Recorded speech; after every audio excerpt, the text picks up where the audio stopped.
everyone, thank you for joining me on this episode of The Journey. It's been a while, but I really do appreciate you waiting to see this episode. Well, it's Thanksgiving Day here in Canada today, so I would like to wish all of my viewers a happy Thanksgiving. I also would like to lend my solidarity to my fellow Nigerians back home. The fight against police brutality and ending SARS has been a big one coming for a couple of years now. So I would like to commend all of the young people who stood out, who lent their voices, and who ensured that there was a change being brought about in our dear country, Nigeria. Well, having said that, episode today on The Journey is about an entrepreneur, a female entrepreneur, all the way from Nigeria. She is a newcomer in Canada, and she started a business here despite all odds. So we will be going on a journey to the central part of New Brunswick to visit this lovely entrepreneur today. Well, let's get on the road. We have a long drive to go. So join me as we ride through to Fredericton, New Brunswick.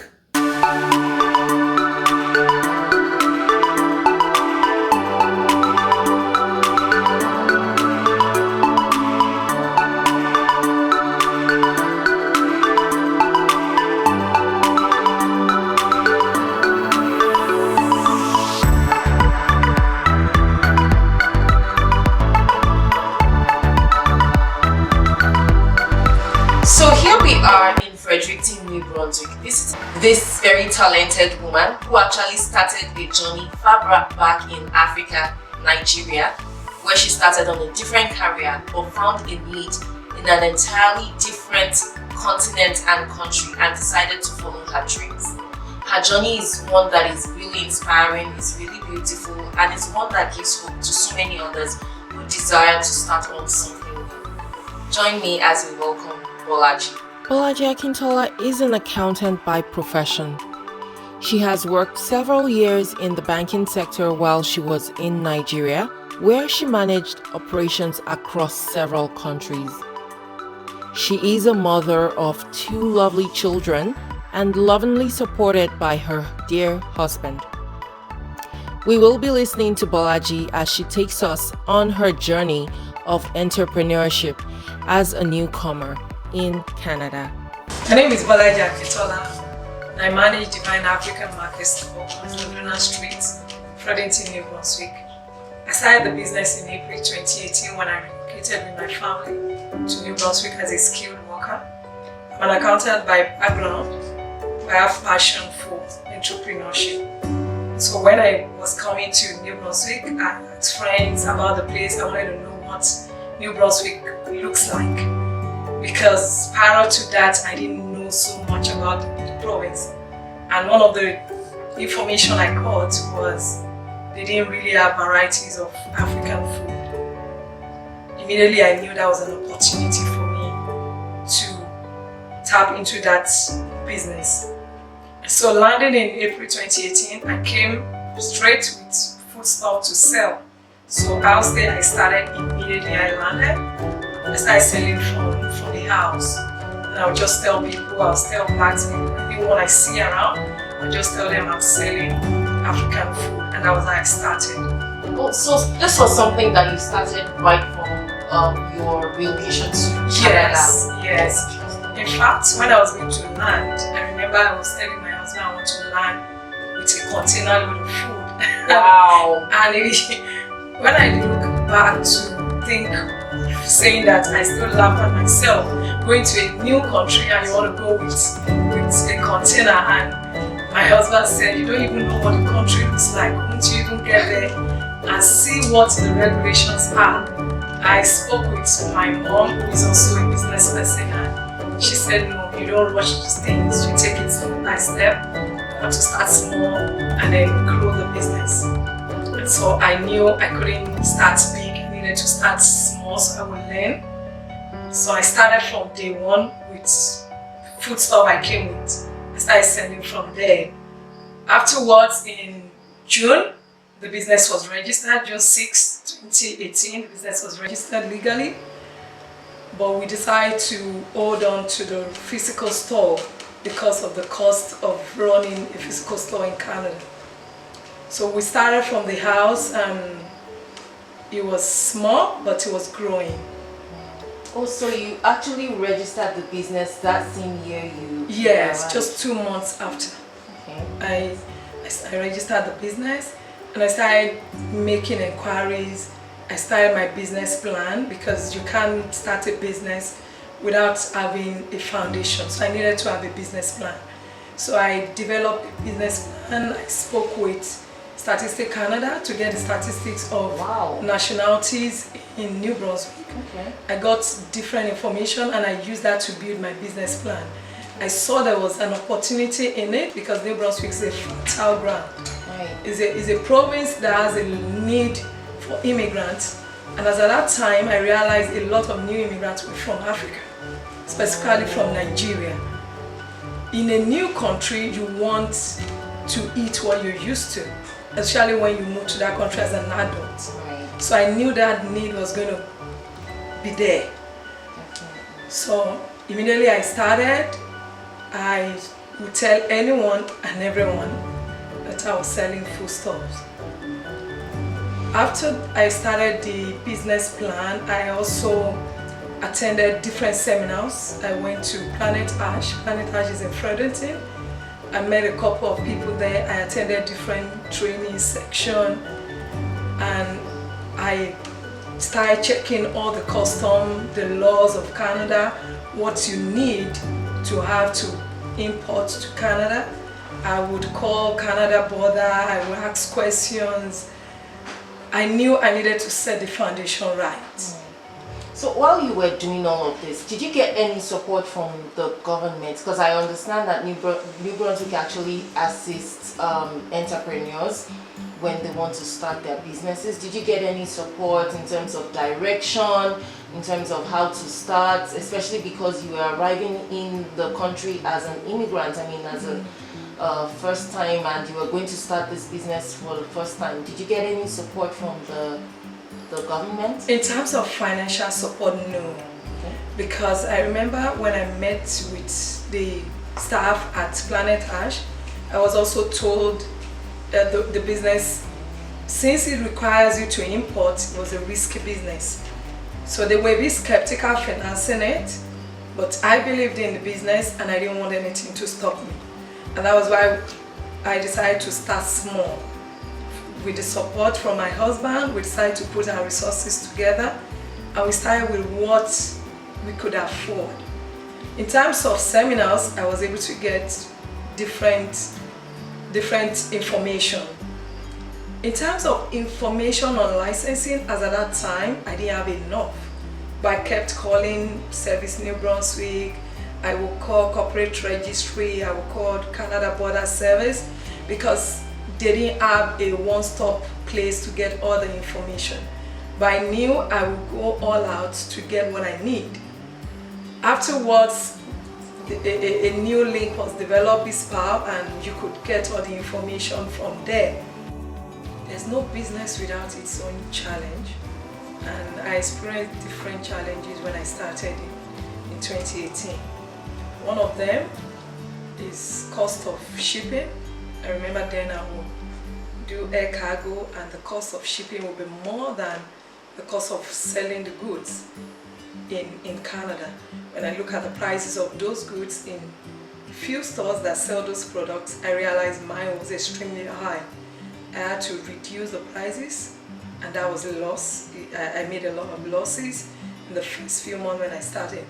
Another challenge I had was selling of yams. Then I'll bring in Nigerian yams. Before they get here, 75% to 85% of the yams will be spoiled. The few ones that I get will be ridiculously expensive. People will complain, and I realized I was just losing money day after day. So I started making inquiries, I started making calls, I would check internet, and I realized all the stores don't sell Nigerian yams. Other stores in Canada, they sell Ghana yams. I made investigation, I realized Ghana yams are durable. It takes a while before it get spoiled. And that was how I invested in that. I started making some money, started recouping the losses. So in business, there are different challenges, but you don't let it weigh you down. You don't give up because you have just one challenge or any other challenge. All you need to do is learn your lesson, pick up the mistake, and then look for a better way out of it. Another challenge I face in this business is expiry product. There are some times you have products and you're just looking at them and the dates are getting closer. You just realize it's getting closer to its expiry date. And if you're not careful, you're just going to throw them away. So oftentimes I have to ensure that my goods have very far expiry dates. For some, the moment I realize getting closer to expiry date, I start reducing it, so I take a cut from the profit, just so that I don't lose everything. So those are some of the challenges I face with managing this African store business. Wow, that must have been really tough on you. You mentioned something about having to manage clients around New Brunswick. I know New Brunswick to be, although one of the smallest provinces in Canada, it has a very large landmass, and I do know that Nigerians actually are scattered around the whole of New Brunswick. I think there are the three major cities there: Moncton, Fredericton, and St. John. You are based in Fredericton, so do you also supply to the Nigerians and other Africans outside of Fredericton? Yes. When we started in 2018, because we started from the house, we were getting requests from different locations. We have Nigerians in 3 major cities in New Brunswick, which is we have Moncton, we have St. John, and we have Fredericton where we are based. So we started doing home delivery, and it was a way to meet the demand of our customers. Some customers don't want to go through the stress of traveling down to Fredericton to get the product. Some just want to be in their house and they just want a product. So we started the door delivery in 2018, and we would deliver to St. John, we would deliver to Moncton. After a while, we started getting requests from Halifax, which is even another province, Nova Scotia. So now we deliver to Moncton, we deliver to St. John, we deliver to Halifax. And at times we get requests from Newfoundland and Labrador, which we also supply through Canada Post. Wow. But from Moncton and St. John, we go all the way to deliver to their houses. Sometimes we wait for them at a central location for people to come and pick up from that location. And that has increased our customer base. People tell their friends that we're coming. And in February, we realized it was getting overwhelming for us. So we decided to start doing it once a month. Prior to that, we would do like every 2 weeks. It wasn't really covering the cost of delivery. So we changed it to once a month from February. And we also partnered with Door-to-Door Korea, one of the Nigerians who has a business, a logistic business. Started handling St. John for us from February. And we continued with our Moncton and Halifax. That has gone successfully well, and we're grateful that's happening. Okay, let me take you briefly back to your journey as to how you knew you were going to succeed as a business, doing this business in New Brunswick. So there were other existing African stores in New Brunswick. I am aware of one in Fredericton, and then I think there are a couple of them as well in Moncton. How did you know you were going to succeed in spite of existing businesses? Because you did mention here that you saw that there was a need. I mean, were these other stores not, were they not meeting the needs or the demands for the immigrants that were migrating into Brunswick? When we came in 2018, Moncton had just 2 African grocery stores. Fredericton 1, now Moncton they have 4. And in Fredericton we have 2, including my store. When we came in 2018, I noticed some gaps in terms of the products. There were some products that Nigerians wanted that they didn't have. One of them is palm oil.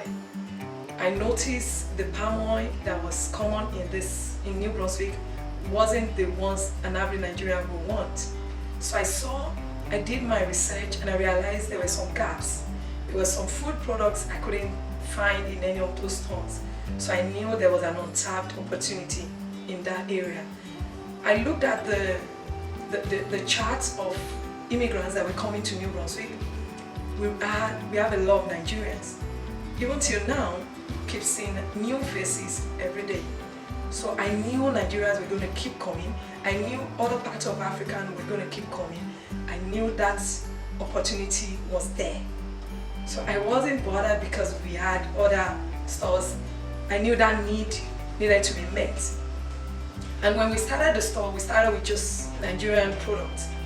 And other parts of African will come to the store and ask me, why don't you have products for other African countries? So we added those ones, we added Ghana products, we added products for the East Africans, we added products for Ivory Coast customers, and we started growing the store. We realized the Caribbeans also love African type of products. So we started looking at what they need. I realized Brazilians, they eat gari. So I knew there was an opportunity there, not just for Nigerians, but for Africans, for Caribbeans, for Brazilians, for Mexicans, and I knew that need was just there. Divine African Market is located in the heart of Fredericton, New Brunswick, on 138 Dundonald Street, Unit 4. The location of the store is easily accessible to anyone coming into the city from different locations. Discounts are being offered on this program with the code on the screen. The discount applies on selected items. So while you were speaking earlier, you mentioned door-to-door delivery, which is also an entrepreneur, a Nigerian entrepreneur in New Brunswick. And I understand that there are more upcoming entrepreneurs as well in New Brunswick who probably don't have their businesses registered yet. They are not as established as Divine African Market is already. What would you like to tell them? How would you like to encourage them? I mean, I'm sure there are lots of entrepreneurs that probably some other Nigerians probably still in Nigeria right now who have identified some business opportunities in New Brunswick and are looking as to how they can come in, how they can also establish something, meet several needs here in New Brunswick and probably worldwide, I mean Canada-wide. So how would you advise and encourage these upcoming entrepreneurs? I would advise them to believe in their dream. Don't give up, believe in yourself. Oftentimes we limit ourselves, we feel we can't get to that level. That level you think you can get to. Some people have gotten there and they've passed that. So don't see yourself that you can achieve that dream. Believe in yourself, give it your best, be passionate about it, do your research, and you'll surely get there.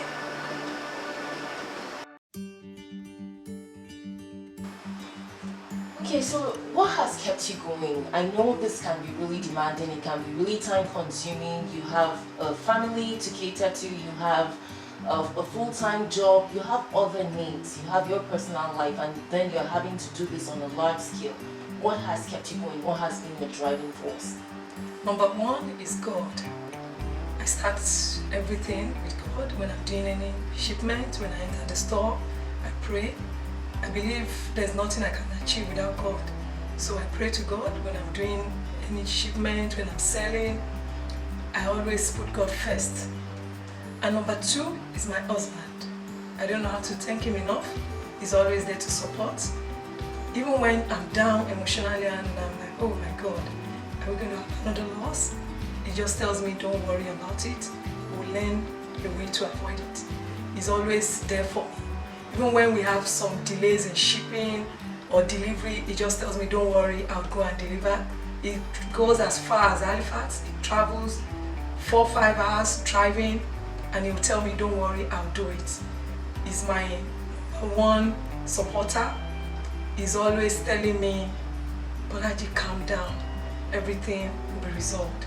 So I'll love to thank him for that.